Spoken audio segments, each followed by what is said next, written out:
He's in Las Vegas. What is the latest? Kena Wentworth with ABC News live in Las Vegas. Good morning, Kenya. Kena, are you there? I am here with you. We've learned a couple of things here this morning in Las Vegas. We've learned, first and foremost, that it doesn't look like this woman should have been driving at all, that her license had actually been recently suspended. And we are also learning that she has recently changed her name. There are reports that she changed her name in October to Paradise Morton. One of the many interesting things that we're learning about this woman who, of course, is now facing murder charges. She'll be in court on Wednesday. Was she homeless? Is she homeless? Right. That's what authorities are saying. They're saying that they do believe she was living in her car for weeks or days. In the actual arrest report that I was able to read, she told authorities that she had been trying to sleep in her car for the past few days, and that she wasn't able to ever do that because she kept getting run off by security wherever she was staying and trying to sleep. And you have to keep in mind, of course, she had her 3-year-old daughter with her this entire time. Yeah. What's the story? What's the story about the father who lives in Dallas? Was she planning on going to Dallas at some point?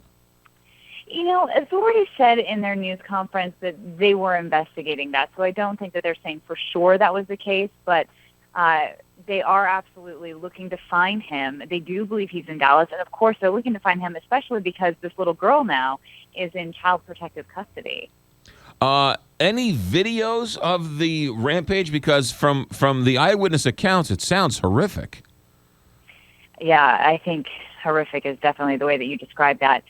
We haven't been able to obtain any of the videos as of yet. Police have them. The thing is that there is so many because there's witness accounts. There are people with their cell phones, but there are also cameras lining the streets. Those are operated by police. And then, of course, all of the casinos and hotels and restaurants have cameras as well. So there is a lot of video out there, and I know that police have been combing through all of it. So how long... or how many blocks did this rampage consist of? It was several blocks. Basically, they think she went up 2, even 3 times, and one of them was at a major intersection, actually right across the street from the Bellagio, which I think anybody listening is familiar with the Bellagio, those famous water shows. It was right across the street from there, and the Paris Hotel, and then it continued down for a couple more blocks, and then she stayed on the road, turning right and heading a few more blocks down to another casino where she parked the car and ran up to a valet attendant, according to police, and asked him to call 911, saying that she had just hit people on Las Vegas Boulevard. One of the more bizarre stories. No evidence of terrorism at all, is there? Right. Police are saying that they've ruled that out, but they're careful to point out that they've had a hard time learning about her past. So they don't want to say it's absolutely not the case, but they do feel that they have ruled that out at this point. And one dead. How many were injured?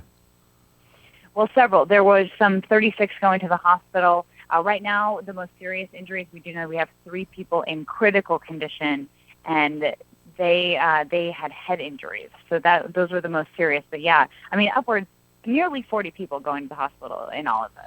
Kenya Wentworth in Las Vegas for ABC News. Thanks for checking in. 6:55 here, Big 550 KTR.